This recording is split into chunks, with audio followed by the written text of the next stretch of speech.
নমস্কাৰ চাবলৈ আৰম্ভ কৰিছে নিউজ ট্ৰেণ্ডিং অসম আজি হৈছে 2 মাৰ্চ আৰু আজি সন্ধিয়াৰ কেইবাটাও গুৰুত্বপূৰ্ণ খবৰ আহি পৰিছে আৰু এনে ধৰণৰ খবৰসমূহ নিতৌ চাবলৈ চেনেলটো সাবস্ক্ৰাইব কৰি ভিডিঅ'টো এটা লাইক কৰি দিব জনাইছো মধ্যপ্ৰাচ্যৰ যুদ্ধৰ আৰু এটি ডাঙৰ খবৰ আমেৰিকা ইজৰাইলৰ বিৰুদ্ধে একত্ৰিত হৈছে এইবাৰ ইছলামিক শক্তি একগোট হৈছে হুটি আৰু হিজবুল্লাহ মধ্যপ্ৰাচ্যত এতিয়া ভয়ংকৰ যুদ্ধৰ দাবানল দেখিবলৈ পোৱা গৈছে এক ডাঙৰ খবৰ জনাইছো সমগ্ৰ ৰাজ্যবাসীক ইজৰাইল আৰু আমেৰিকা আৰু ইৰাণৰ যুদ্ধত লেবাননক জোকাই লৈ বিপদ মাতিলে এইবাৰ ইজৰাইলে মহাশক্তিৰ আমেৰিকাৰ সামৰিক শক্তি ধ্বংস কৰিবলৈ একত্ৰিত হৈছে হুটি আৰু হিজবুল্লাহ লেবাননৰ ৰাজধানী বেইৰুটত আক্ৰমণৰ পিছতেই ইজৰাইলৰ হাইফাত এতিয়া ভয়ংকৰ বিস্ফোৰণ হিজবুল্লাহ ৰকেট আৰু ড্ৰোন আক্ৰমণে ধ্বংস কৰিলে ইজৰাইলৰ তেল অভিভৰ বৃহৎ অঞ্চল ইৰাকী সেনাৰ ড্ৰোন আক্ৰমণ বাগদাদত থকা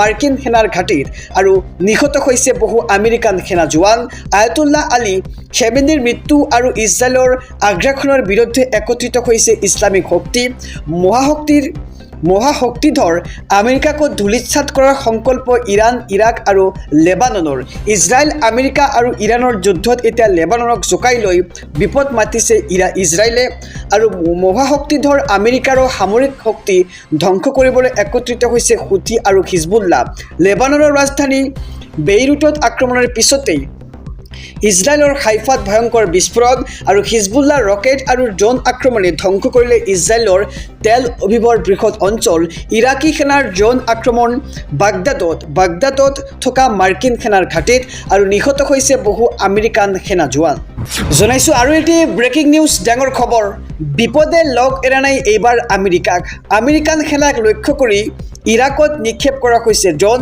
আৰু বাগদাদত হাই এলাৰ্ট জাৰি কৰা হৈছে এক ডাঙৰ খবৰ জনাইছো মধ্যপ্ৰাচ্যত পুনৰ চৰম উত্তেজনাই বিৰাজ কৰিছে ইৰাকৰ ৰাজধানী বাগদাদত ড্ৰোন আক্ৰমণ আৰু বাগদাদা বিমানবন্দৰত থকা আমেৰিকান সামৰিক বাহিনীক লক্ষ্য কৰি আক্ৰমণ কৰা হৈছে আমেৰিকান বাহিনীলৈ লক্ষ্য কৰি বিস্ফোৰক ড্ৰোন নিক্ষেপ কৰা হৈছে এই ভয়াৱহ আক্ৰমণৰ পাছতেই ইছলামিক ৰেজিষ্টেন্সৰ দায়িত্ব স্বীকাৰ আৰু ইৰাকৰ পৰা আমেৰিকান সৈন্যক বহিষ্কাৰৰ হুংকাৰ চিয়া মিলিচিয়াৰ আৰু আক্ৰমণৰ ক্ষয়ক্ষতিৰ তথ্য এতিয়াও গোপন ৰাখিছে আমেৰিকান সেনাই অঞ্চলটোত জাৰি কৰা হৈছে হাই এলাৰ্ট আৰু মধ্যপ্ৰাচ্যত পুনৰ চৰম উত্তেজনাই বিৰাজ কৰিছে ইৰাকৰ ৰাজধানী বাগদাদত ড্ৰোন আক্ৰমণ আৰু বাগদাদ বিমানবন্দৰত থকা আমেৰিকান সামৰিক বাহিনীক লক্ষ্য কৰি আক্ৰমণ আৰু আমেৰিকান বাহিনীলৈ লক্ষ্য কৰি বিস্ফোৰক ড্ৰোন নিক্ষেপ কৰা হৈছে মধ্যপ্ৰাচ্যৰ যুদ্ধৰ এটি ডাঙৰ খবৰ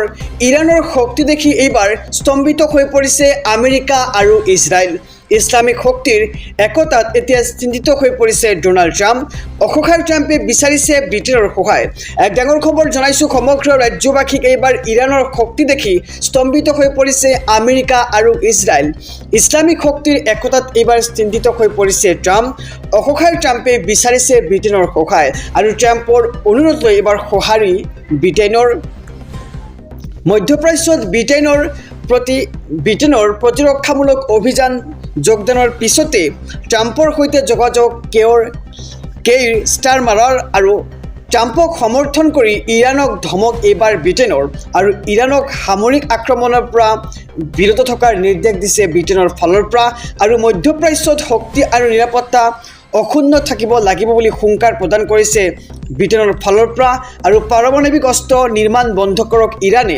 কেতবাৰ হুংকাৰ প্ৰদান কৰা হৈছে ইৰাণক আৰু প্ৰয়োজনত ইৰাণৰ ওপৰত শক্তি প্ৰয়োগ কৰিবলৈ সাজু আছে ব্ৰিটেইন আৰু ইৰাণৰ শক্তি দেখি এইবাৰ স্তম্ভিত হৈ পৰিছে আমেৰিকা আৰু ইজৰাইল ইছলামিক শক্তিৰ একতাত চিন্তিত হৈ পৰিছে ট্ৰাম্প অসহায় ট্ৰাম্পে বিচাৰিছে ব্ৰিটেইনৰ সহায় আৰু ট্ৰাম্পৰ অনুৰোধ লৈ সঁহাৰি জনাইছে এইবাৰ ব্ৰিটেইনে মধ্যপ্ৰাচ্যত ব্ৰিটেইনৰ প্ৰতিৰক্ষামূলক অভিযান যোগদানৰ পিছতেই ট্ৰাম্পৰ সৈতে যোগাযোগ কেইৰ ষ্টাৰমাৰাৰ জনাইছো আৰু এটি ব্ৰেকিং নিউজ ডাঙৰ খবৰ আমেৰিকা ইজৰাইল আৰু ইৰাণৰ উত্তেজনাৰ মাজতে ভাৰতত হাই এলাৰ্ট জাৰি প্ৰতিখন ৰাজ্যৰ প্ৰশাসনলৈ কঠোৰ নিৰ্দেশনা চৰকাৰৰ। এক ডাঙৰ খবৰ জনাইছোঁ ৰাজ্যবাসীক। মধ্যপ্ৰাচ্যৰ যুদ্ধৰ মাজতে ভাৰতত হাই এলাৰ্ট জাৰি কৰা হৈছে। দেশজুৰি বৃদ্ধি কৰা হৈছে সুৰক্ষা আৰু নিৰাপত্তা ব্যৱস্থা। উচতনিমূলক মন্তব্য আৰু হিংসাত্মক ঘটনা ৰোধিবলৈ সক্ষম হৈছে ভাৰত চৰকাৰ। দেশৰ প্ৰতিখন ৰাজ্য আৰু কেন্দ্ৰীয়শাসিত অঞ্চলত হাই এলাৰ্ট চৰকাৰৰ। ইৰাণ সমৰ্থক আৰু ইৰাণ বিৰোধী গোটৰ গতিবিধিত তীক্ষ্ণ নজৰ ৰখাৰ নিৰ্দেশ এইবাৰ চৰকাৰৰ আৰু দেশৰ নিৰাপত্তা সংস্থাসমূহক সষ্টম হৈ থকাৰ নিৰ্দেশ দেশৰ প্ৰতিৰক্ষা মন্ত্ৰালয়ৰ।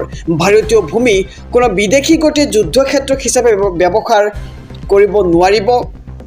দিল্লীৰ দূতাবাস আৰু স্পৰ্শকাতৰ স্থানত নিৰাপত্তা ব্যৱস্থা কটকটীয়া কৰি তোলা হৈছে আৰু আমেৰিকা আৰু ইজৰাইলৰ দূতাবাস ভৱন স্পৰ্শকাতৰ হিচাপে নিৰ্ধাৰণ আৰু কনচুলেট ইহুদী প্ৰতিষ্ঠান আৰু বিদেশী পৰ্যটকৰ সমাগম হোৱা ঠাইত বিশেষ নিৰাপত্তা নিয়োগৰ সিদ্ধান্ত আৰু ইৰাণৰ সাংস্কৃতিক কেন্দ্ৰসমূহক নিৰাপত্তাৰক্ষীয়ে ঘেৰি ৰখাৰ ব্যৱস্থা। চিচিটিভি ফুটেজত নজৰ ৰখাৰ নিৰ্দেশ ৰাজ্যৰ আৰক্ষীক।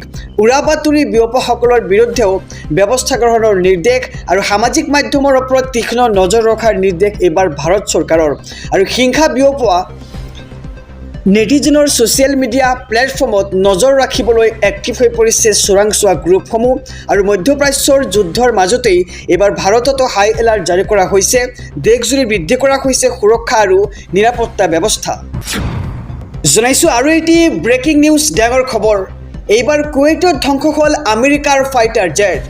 F-15 বিমান ধ্বংস হৈছে কুৱেইটত আৰু বহুতৰে দাবী ইৰাণে ধ্বংস কৰিলে আমেৰিকাৰ সেই যুদ্ধ বিমানখন। আৰু কুৱেইটৰ আমেৰিকান দূতাবাসত ইৰাণৰ মিছাইল ষ্ট্ৰাইক। কুৱেইটত থকা আমেৰিকান সেনাৰ ঘাটিত ধাৰাসাৰ মিছাইল আৰু ড্ৰোন নিক্ষেপ ইৰাণৰ। আৰু ইয়াৰ মাজতে ইৰাণে প্ৰকাশ কৰিছে নতুন ভিডিঅ' আৰু শ্বাহিদ ড্ৰোনৰ নতুন ভিডিঅ' প্ৰকাশ কৰিছে ইৰাণে। আৰু ইৰাণৰ তৰফৰ পৰা নিশাৰ ভাগত কেইবাটাও আমেৰিকান বেছত কৰা হৈছিল আক্ৰমণ। নিশা ইৰাণৰ তৰফৰ পৰা ইজৰাইলৰ কেইবাখনো চহৰক লক্ষ্য কৰি লোৱা হৈছে আৰু ইৰাণৰ আক্ৰমণত প্ৰাণ হেৰুৱাইছে 3 আমেৰিকান সেনাই আৰু আহত হৈছে বহুতো। ইজৰাইল আৰু আমেৰিকাই ইৰাণৰ কেইবাখনো চহৰত কৰিছে বোমাবৰ্ষণ। ইৰাণৰ তেহৰান আৰু ইছফানকে ধৰি কেইবাখনো চহৰত হাহাকাৰময় পৰিস্থিতিৰ সৃষ্টি হৈছে। আৰু ডোনাল্ড ট্ৰাম্পৰ ঘোষণা, এই যুদ্ধ দীঘলীয়া হ'ব। 4 সপ্তাহ অৰ্থাৎ এমাহ পৰ্যন্ত চলিব পাৰে এই যুদ্ধ আৰু বহু আমেৰিকান সৈনিকৰ মৃত্যু হোৱাৰ সম্ভাৱনা। কুৱেইটত এতিয়া ধ্বংস হ'ল আমেৰিকাৰ ফাইটাৰ জেট। F-15 বিমান ধ্বংস হৈছে কুৱেইটত আৰু বহুতৰে দাবী ইৰাণে ধ্বংস কৰিছে আমেৰিকাৰ যুদ্ধ বিমানখন। আৰু কুৱেইটৰ আমেৰিকান দূতাবাসত ইৰাণৰ মিছাইল ষ্ট্ৰাইক। কুৱেইটত থকা আমেৰিকান সেনাৰ ঘাটিত ধাৰাসাৰ মিছাইল আৰু ড্ৰোন নিক্ষেপ ইৰাণৰ। আৰু ইয়াৰ মাজতে ইৰাণে প্ৰকাশ কৰিছে কেতবৰ নতুন ভিডিঅ'। শ্বাহিদ ড্ৰোনৰ নতুন ভিডিঅ' প্ৰকাশ কৰিছে ইৰাণে। আৰু ইৰাণৰ তৰফৰ পৰা নিশাৰ ভাগত কেইবাটাও আমেৰিকান বেছত কৰা হৈছিল আক্ৰমণ। জনাইছোঁ ৰাজনৈতিক প্ৰেক্ষাপটৰ এটি ডাঙৰ খবৰ। ৰাজ্যত মহাজোঁটত ভাঙন, কংগ্ৰেছেৰে মিত্ৰতা ভংগ ৰাইজৰ দলৰ। এক ডাঙৰ খবৰ জনাইছোঁ সমগ্ৰ ৰাজ্যবাসীক। ৰাজ্যত মহাজোঁটত ভাঙন দেখিবলৈ পোৱা গৈছে। কংগ্ৰেছৰে মিত্ৰতা ভংগ এইবাৰ ৰাইজৰ দলৰ। অৱশেষত কংগ্ৰেছৰে মিত্ৰতা ভংগ কৰিলে বিধায়ক অখিল গগৈয়ে। আজি বিয়লি 3 বজাত সংবাদমেলযোগে হৈছে আনুষ্ঠানিক ঘোষণা। আৰু কংগ্ৰেছক অখিল গগৈৰ তীব্ৰ কটাক্ষ। মিত্ৰতাক লৈ পৰিস্থিতি এতিয়া অতি শোচনীয়। দুবাৰকৈ হাৰা কংগ্ৰেছৰ 100খন আসনত প্ৰতিদ্বন্দ্বিতা কৰাৰ নৈতিক অধিকাৰ নাই।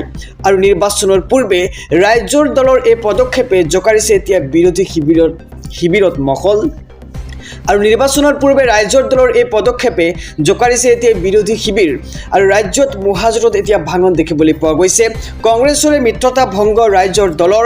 অৱশেষত কংগ্ৰেছৰে মিত্ৰতা ভংগ কৰিলে বিধায়ক অখিল গগৈয়ে।